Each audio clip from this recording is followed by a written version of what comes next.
Welcome back, ladies and gentlemen, to another video. Today we're going to be looking at the future of games, and therefore the future of scams. The line between the two is going to get very, very blurred, and that is thanks to a few things. The brand new Unreal Engine 5, Megascans, MetaHuman, and what was the fourth one? Okay, so let's jump in and take a look. Okay, so this is captured on an Xbox Series X, which is unbelievable when you realize what's in here. One of the main features of Unreal Engine 5 is Nanite, our virtualized micropolygon geometry system that frees artists to create as much geometric detail as the eye can see. Virtualized geometry supports orders of magnitude more triangles without compromising speed, and replaces the traditional system of mesh LODs, handling all detail transitions seamlessly without any additional setup. Right, now for those of you who aren't game developers, this might not mean much, but I'm going to tell you what this means. Currently, in Unreal Engine 4 and other game engines, is a limit on how many polygons you can have in one scene. So, the more objects you put in a scene, the laggier it gets. That's not a thing anymore. They've completely changed the way the game renders things, the game engine renders things. There's no longer a limit of 1 to 5 million polygons before your game starts to lag and get a bit iffy. They're using billions in these scenes. And when I say billions, that's not an exaggeration. Literal billions. You don't need to make things in the distance less detailed anymore, which is the main step that is time consuming in game development. Because you don't just have to make one rock. You have to make that rock, and then a lower detailed rock, and then an even lower detailed rock, and then a picture of a rock for in the background. That's a bit oversimplified, but it's a time-consuming process. That is gone.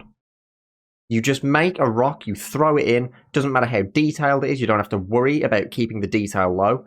In fact, you can go as high as you want. Instead of 1 to 5 million polygons per scene, you can go 1 to 5 million polygons per pebble on the floor. And that, again, is not an exaggeration. That's crazy. In other words, Nanite lets the artist create while the engine does the work. Switching to this Nanite visualization, you can see individual triangles rendered out as different colors here in the viewport. And because the geometry is now virtualized, you can feel free to place assets like these all throughout your scene to fill out a massive player space. I've got the demo for this. Those things in the background are full film quality assets. The same as the ones here at the front. I'm telling you now, the future of gaming is looking very, very exciting in Unreal Engine 5. While highly detailed assets are great on their own, high-quality lighting that realistically reacts to your scene is what opens the door to more dynamic worlds and immersive gameplay. Lumen is our fully dynamic, real-time global illumination solution that immediately reacts to scene and light change, making for more believable experiences.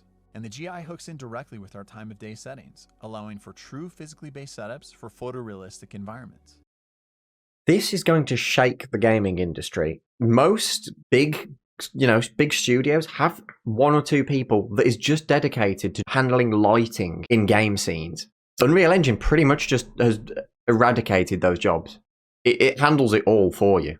All you have to do is say where you want lights, and essentially that's it. I've been messing around with this earlier, and it's insane. It's absolutely insane how easy this is to do now. Also, thanks to the new Sky Atmosphere system, it is incredibly simple to quickly simulate realistic time of day, carefully art direct volumetric clouds, and make modifications to things.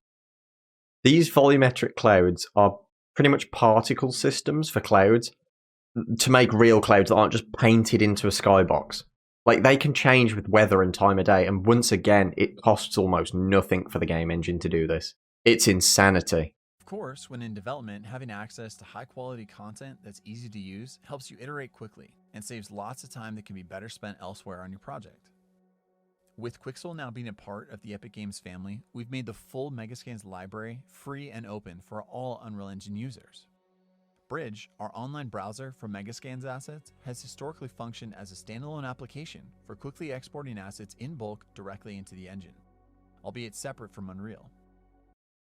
This is going to sound like a bit of a picky point, and while this is fantastic for game developers, this is also fantastic for scammers.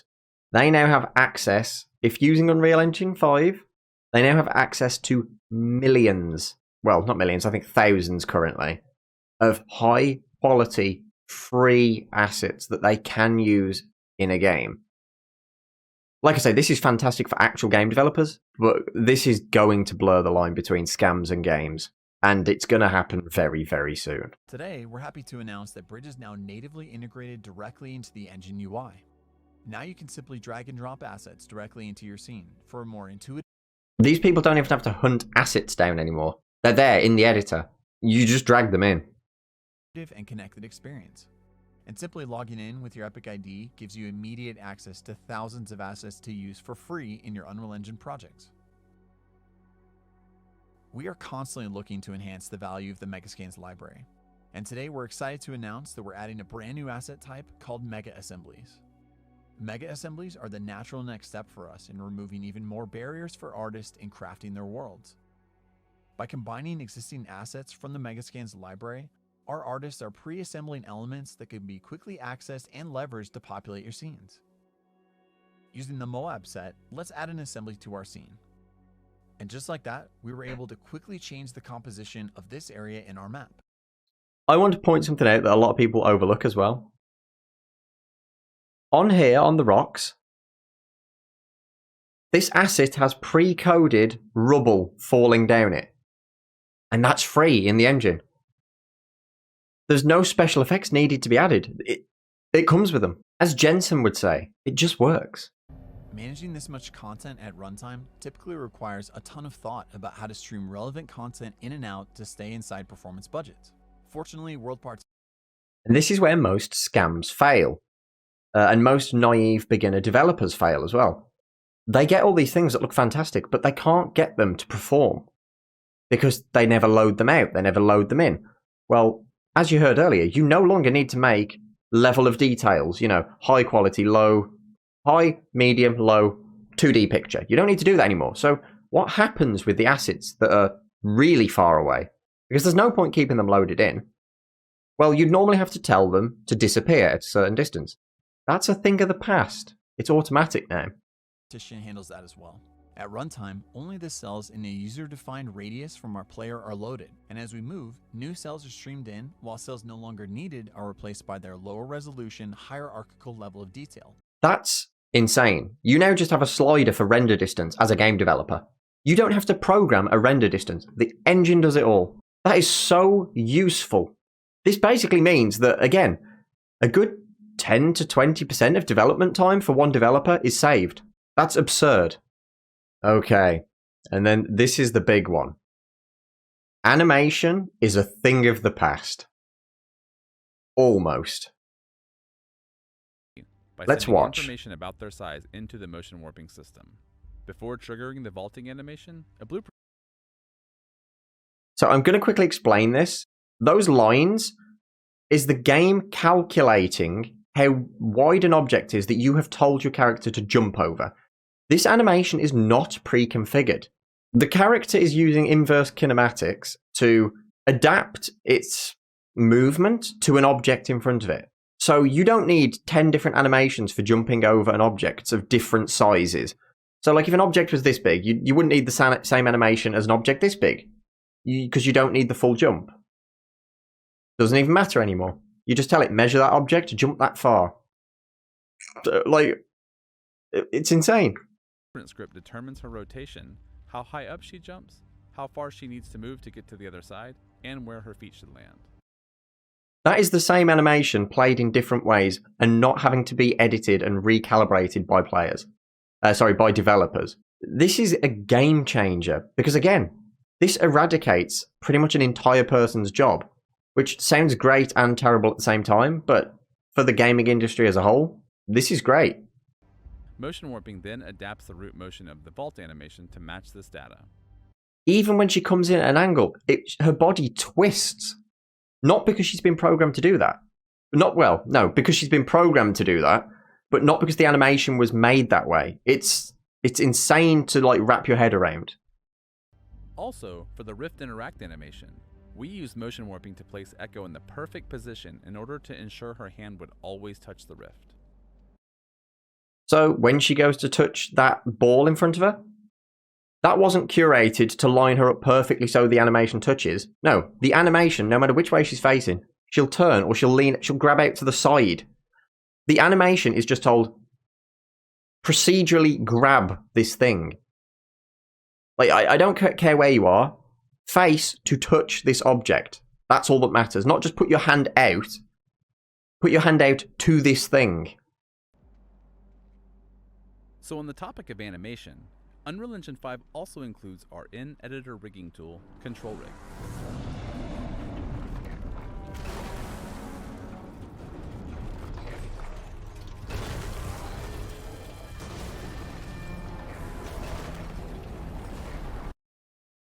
This is something that Unreal Engine have been doing for the longest time now, and it's starting to pay off for them. They are eradicating any tool in the pipeline of game development.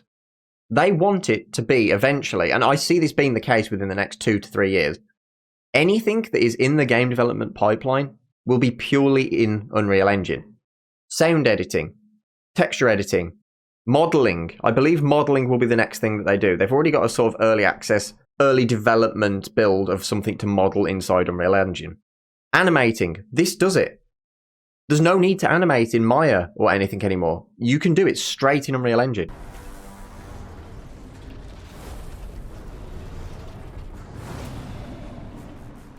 Meet the Ancient, a film-quality creature imagined and built by our friends at the Aaron Sims Creative Company.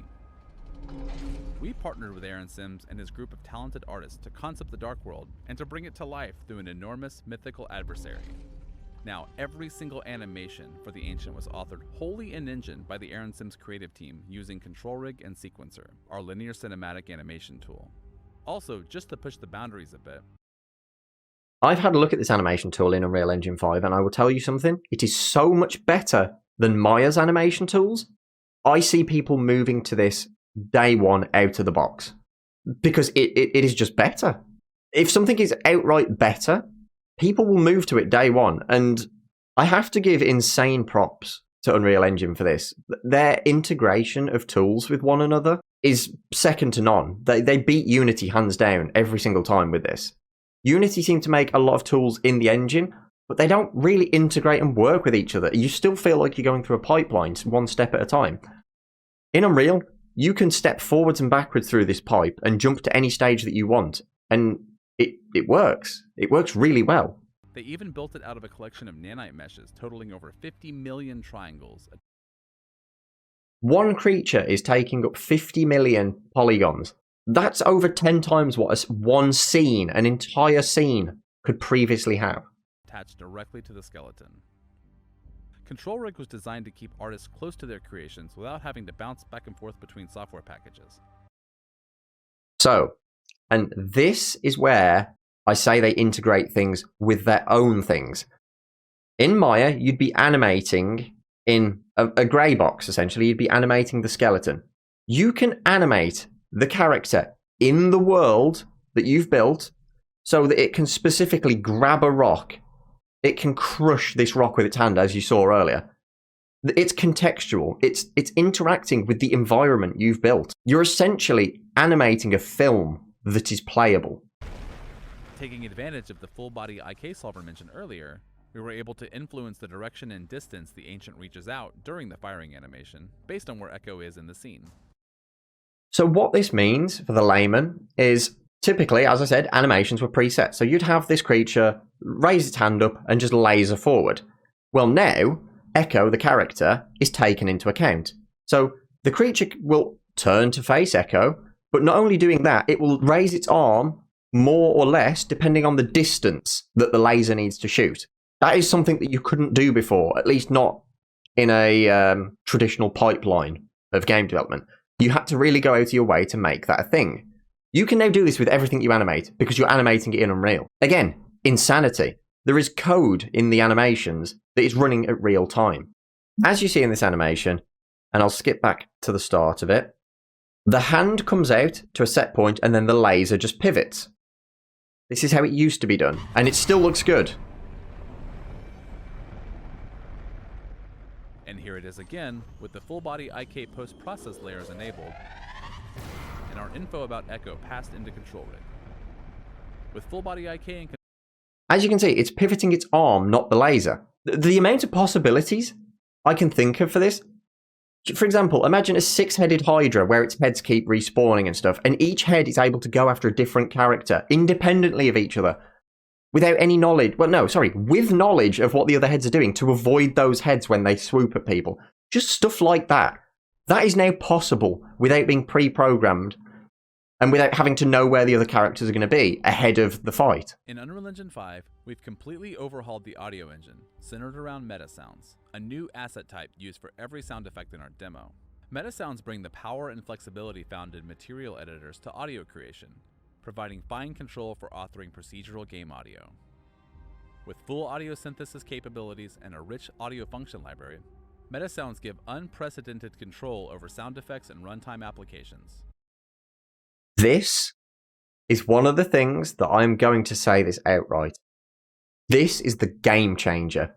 I knew this was coming for the longest time because audio has been like a sore spot for Unreal for quite a while.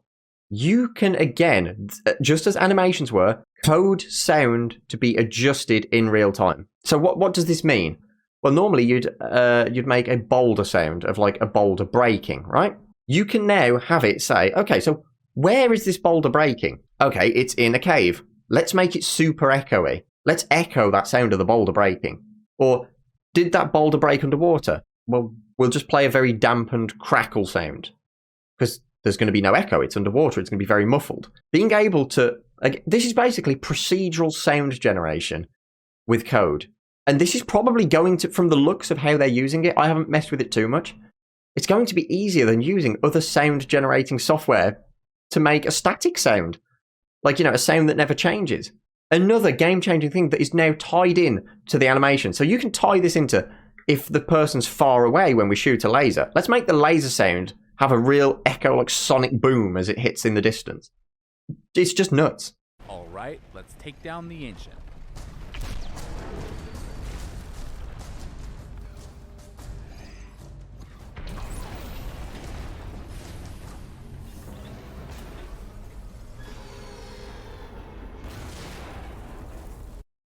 And as you see, the guy's falling and dying animation wasn't just fall flat on the floor, it was to fall and hunch over the rocks in front of it. Now, if the rocks weren't there, it would have fell flat on the floor. Because you program it to do that. You don't need to make 7 animations. This is just... I can't wrap my head around the sort of games that are going to be made with this. And I want to show you one more thing. The icing on the cake.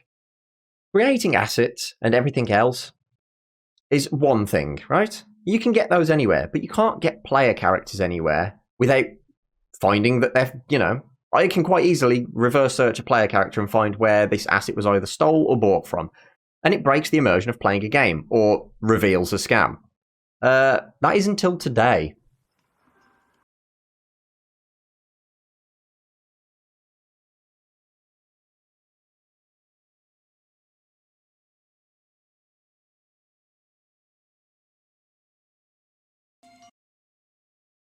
These characters look insane. Now, Unreal Engine has the ability to run these characters now at 60 FPS, no issues. But creating them, that's hard, right? Well, no. If you know how to drag some sliders, and if you've ever played Sims, you can now design characters that are fully animated and rigged.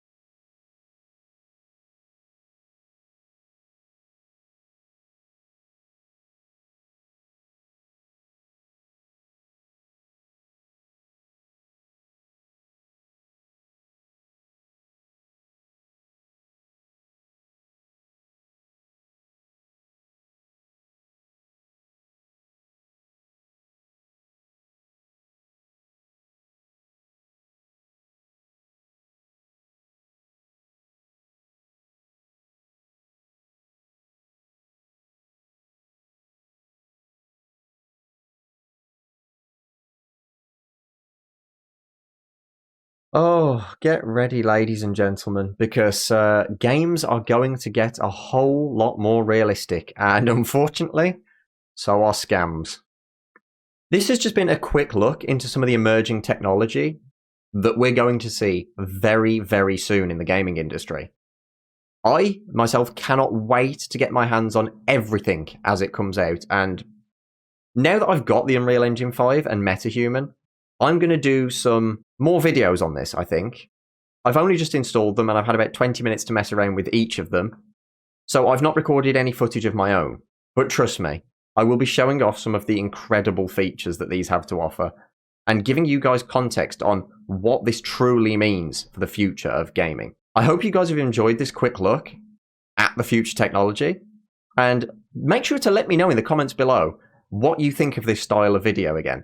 Remember to leave a like, leave a comment for the algorithm, hit the bell, and subscribe for more content coming soon. If you're watching this as this premieres, I'm going to be live over on Twitch playing some marbles on stream and RimWorld that is controlled by Twitch viewers. Trust me, we had a go on it last night and it's chaos. And once again, a massive thank you to all of our Patreons, with a massive shout out going to Zane and Cassius for being top tier supporters. A huge support from everybody here has made it possible to upgrade some equipment recently, so I can't thank you enough.